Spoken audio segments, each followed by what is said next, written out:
When liberal media host Marcus Reynolds ambushed J.D. Vance on his nationally televised show, he thought he'd score an easy victory by mocking Vance's humble Appalachian roots. What happened instead shocked everyone in the studio and changed the conversation about privilege and authenticity in American politics forever. The studio lights beat down mercilessly that evening, casting harsh shadows across the polished marble floor of the Reynolds Tonight set. The air conditioning hummed quietly in the background, barely masking the nervous energy of the production staff. Marcus Reynolds adjusted his Italian silk tie, a self-satisfied smile playing at the corners of his mouth as he reviewed his notes one final time. Tonight was going to be special. He could feel it.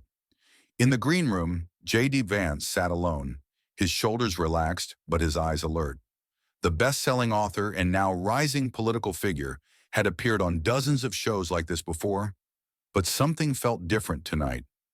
Perhaps it was the whispered conversation he'd overheard between two production assistants, or the unusually cold greeting from the show's producer. Whatever it was, Vance sensed that this wasn't going to be the policy discussion he'd been promised. Before we continue with what happened next, I'd love to know where you're watching from today. Drop your city and state in the comments below, and if you haven't already, hit that subscribe button and notification bell so you don't miss more powerful stories like this one. The clock ticked down to showtime as studio technicians scurried around, checking microphones and camera angles. Marcus Reynolds, executive producer, leaned in close to his ear. "We've got the clips ready to go. He won't know what hit him," she whispered, her voice tinged with anticipation. Reynolds nodded, his lips curling into a predatory smile. "We're going live in 5, 4, 3. The floor director's countdown ended with silent fingers as the theme music swelled and the cameras began to roll. "Good evening, America, and welcome to Reynolds Tonight," Marcus began, his voice carrying the practiced warmth that had made him a household name. "Tonight we're joined by J.D. Vance, author and political figure who has been making waves recently with his controversial takes on American culture and politics." The camera panned to Vance, who smiled politely and nodded. "Thank you for having me, Marcus. Now, before we dive into policy discussions," Reynolds continued, his tone shifting subtly, "I think it's important for our viewers to understand exactly who they're listening to." He turned to face Vance directly, his eyes narrowing almost imperceptibly. "You've built quite an image for yourself, haven't you? The self-made man from the struggling Rust Belt who pulled himself up by his bootstraps." Something in Reynolds' tone caused a ripple of unease to pass through the studio audience. Vance maintained his composure, though a slight tension appeared around his eyes. "I've been fortunate in many ways, and I've worked hard," Vance replied evenly. "But my story isn't unique. Millions of Americans—" "Let me stop you right there," Reynolds interrupted, pressing a button on his desk. The large screen behind them flickered to life, showing a series of carefully edited clips, snippets from previous interviews where Vance discussed his upbringing, juxtaposed with images of Ivy League campuses and wealthy donors. "You talk about your humble beginnings, your hillbilly roots as you call them," Reynolds continued, making air quotes with his manicured fingers. "But isn't it true that after your difficult childhood, you went to Yale Law School, that you worked for a billionaire venture capitalist, that you've been embraced by the very elite you claim to criticize?" The studio grew uncomfortably quiet. Camera operators exchanged glances, sensing they were witnessing something unplanned, something raw. In the control room, the director leaned forward, transfixed. "Seems to me," Reynolds pressed on, his voice now dripping with condescension, "that this whole man of the people act is just that, an act. A carefully crafted persona designed to appeal to voters who don't know any better." The studio audience shifted uncomfortably in their seats. This wasn't the usual political banter they had come to expect. This was personal, almost cruel. Reynolds' eyes gleamed with a predatory satisfaction as he moved in for what he clearly thought would be the killing blow. "Tell me, Mr. Vance," he said, emphasizing the Mr. with subtle mockery, "how do you reconcile your current lifestyle with the struggling communities you claim to represent? How can someone who enjoys the fruits of coastal elite life possibly understand what real Americans go through every day?" The tension in the studio was palpable. Producers behind the cameras watched with a mixture of horror and fascination. This wasn't the professional interview they had planned. Reynolds had gone off script, turning what should have been a policy discussion into an ambush. For a moment, J.D. Vance was silent. He took a slow, deliberate breath, his eyes never leaving Reynolds' face. The host's smug expression began to falter slightly under that steady gaze. "You know, Marcus," Vance finally said, his voice quiet but clear, "I've sat in studios like this many times. I've been interviewed by people who disagree with me politically, and that's fine. That's healthy in a democracy." He paused, adjusting slightly in his chair. "But what I'm hearing tonight isn't political disagreement. What I'm hearing is something else entirely." Reynolds tried to interject, but Vance continued, his voice gaining strength without rising in volume. "You talk about my background as if it's something I should be ashamed of, as if coming from poverty and making something of myself is somehow hypocritical." Vance leaned forward slightly. "Let me ask you something, Marcus. Have you ever wondered why so many Americans feel disconnected from people like you in the media?" Reynolds blinked, caught off guard by the question. What do you mean, people like me?" "People who believe that someone's worth is determined by their zip code or accent." Vance's voice remained measured, but there was an intensity to it now that commanded attention. "People who mock others' struggles while claiming to champion the underprivileged." The director in the control room signaled frantically for a commercial break, but Reynolds waved him off, his professional instincts telling him that whatever was happening now was compelling television. "I don't mock anyone's struggles," Reynolds countered, an edge of defensiveness creeping into his voice. "I'm simply pointing out, you're doing exactly what so many elite institutions do," Vance continued. "You're suggesting that because I've achieved success, I must have abandoned my roots. That authenticity means permanent struggle." The camera zoomed in on Vance's face, capturing the quiet determination in his eyes. "Do you know what it's like to watch your mother battle addiction? To live in a household where chaos was the only constant? To go to bed hungry not because there's a food shortage, but because the adults in your life are too broken to function?" Reynolds shifted uncomfortably in his chair, his earlier confidence evaporating. "I'm not claiming, but here's what you don't understand, Marcus," Vance pressed on. "Those experiences aren't things I escaped from. They're part of who I am. They inform every decision I make, every policy I support." A hushed silence had fallen over the studio. Even the camera operators seemed transfixed. "You say I can't understand real Americans because I've achieved success? But isn't that the American dream? That someone can come from nothing and build something? Or is that dream only available to certain people with certain backgrounds who hold certain political views?" Reynolds' fingers tapped nervously on his desk, the sound picking up on his microphone. Beads of sweat had formed on his forehead under the hot studio lights. "This isn't about politics," Reynolds attempted, trying to regain control of the conversation. "It's about authenticity." "No," Vance replied, his voice gentle but unwavering. "This is about something much deeper than politics. This is about whether we truly believe in an America where someone's origins don't determine their destiny." The host's face had grown increasingly pale.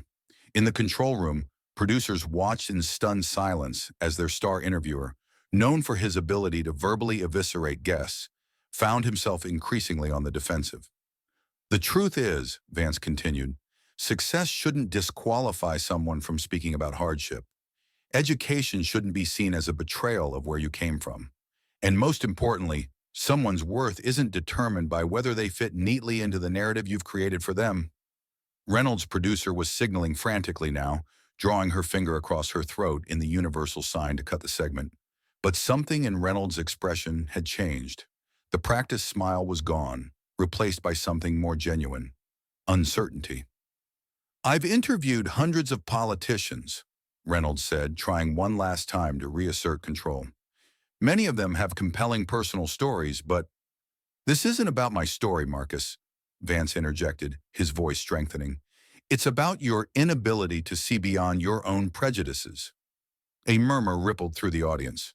Someone gasped audibly. "You sit here in this studio, surrounded by privilege and comfort, passing judgment on communities you've never visited and people whose lives you can't begin to comprehend. You mock what you don't understand, and then wonder why those communities don't trust you or the institutions you represent. Reynolds' mouth opened and closed, but no words came out. His eyes darted briefly to the teleprompter, but it offered no escape. The segment had veered so far from the script that there was no prepared text to save him. I don't claim to have all the answers, Vance continued, his voice now resonating with a quiet power that filled the studio. I don't claim to represent everyone who grew up like I did, but I do know this. When you dismiss someone because their success doesn't fit your narrative about who they should be, you're doing exactly what you claim to fight against. You're judging someone based on where they came from rather than who they are. The studio was absolutely silent now. Even the usual ambient noises, the shuffling of papers, the quiet directions from producers, had ceased.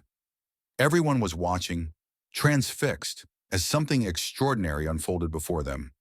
So yes, I went to Yale. Yes, I've been successful. And yes, I now have opportunities my younger self couldn't have imagined. But every day I carry with me the lessons of my upbringing, both the painful ones and the beautiful ones. Vance paused, his gaze steady and unflinching. The question isn't whether success has changed me.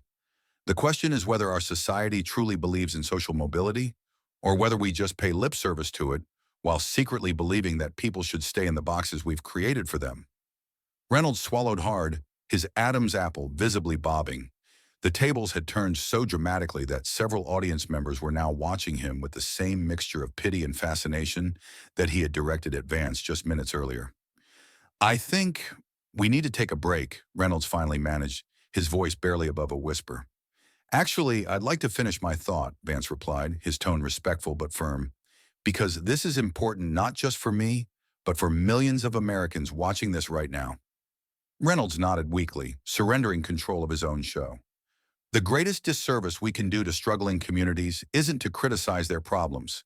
It's to tell them that success means betrayal. That education means leaving your people behind.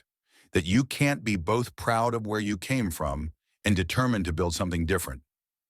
In the control room, producers who had been frantically trying to end the segment suddenly grew still, recognizing that they were witnessing a television moment that would be discussed for years to come. True compassion isn't looking down on communities and offering pity, Vance continued. It's seeing the dignity and potential in every person, regardless of their circumstances. It's believing that someone's story isn't predetermined by their birth. Reynolds' usual confident posture had collapsed. He sat slumped slightly in his chair, his earlier smugness replaced by something that looked remarkably like shame. I don't blame you personally, Marcus, Vance said, his voice softening slightly. You're part of a system that rewards a certain kind of thinking, a certain kind of judgment. But maybe it's time to question whether that system is serving any of us well. The host's lips parted slightly, but no words emerged. For perhaps the first time in his broadcasting career, Marcus Reynolds found himself completely speechless. I hope that the next time you meet someone whose journey doesn't fit neatly into your preconceptions, Vance concluded, you'll remember this conversation, because in a country as diverse and complex as ours, authentic connection can only begin when we stop judging and start listening.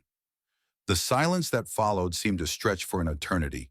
In millions of living rooms across America, viewers sat motionless, many of them nodding in silent agreement, others reconsidering long-held assumptions. Finally, Reynolds cleared his throat, his usual confident persona shattered beyond repair, at least for this evening. We'll be right back after these messages, he managed, his voice cracking slightly. As the cameras cut away and the on-air lights dimmed, the studio remained deathly quiet. No one moved, as if they were all processing what they had just witnessed. Reynolds sat frozen in his chair, staring blankly at his notes. After a moment, Vance leaned forward. Are you okay? He asked quietly. Reynolds looked up, genuine surprise registering on his face at the question. I don't know, he admitted, with perhaps the first authentic emotion he'd shown all evening. In the days that followed, the segment went viral, amassing millions of views across every social media platform. News outlets picked up the story, with headlines ranging from J.D. Vance silences liberal host in epic takedown to the interview that changed the conversation on class and authenticity. For Reynolds, the night marked a turning point. What had begun as an attempt to discredit a political opponent became an unexpected moment of self-reflection. 2 weeks later, he opened his show with a rare personal statement. "Good evening, America.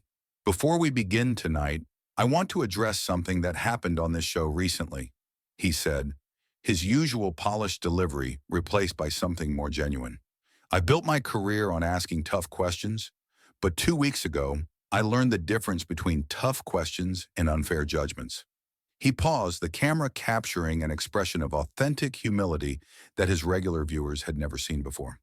My conversation with J.D. Vance reminded me of something important, that we can disagree on policy, on politics, on the direction of our country, but the moment we begin to question each other's authenticity based on where we came from or how far we've come, we've lost something essential to our democracy. Behind the scenes, the show's approach began to shift. Producers who had once prided themselves on creating gotcha moments now pushed for deeper, more respectful exchanges. Ratings, contrary to what many had feared, didn't drop. They rose as viewers responded to this new approach. As for Vance, he continued his political journey, neither defined by his origins nor detached from them. When asked about the interview months later, he simply said, "It wasn't about winning an argument. It was about starting a conversation we need to have about who we are as Americans and what we truly value."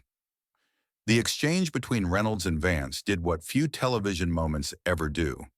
It transcended entertainment to become a cultural touchstone, a moment that prompted millions of Americans to reconsider their assumptions about class, success, and authenticity.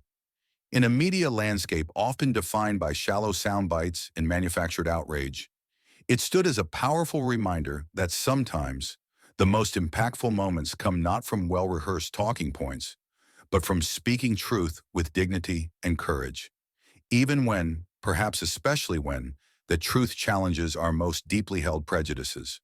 If this story moved you, please share it with someone who needs to hear it. And remember, true connection begins not with judgment, but with listening. God bless you, and God bless America.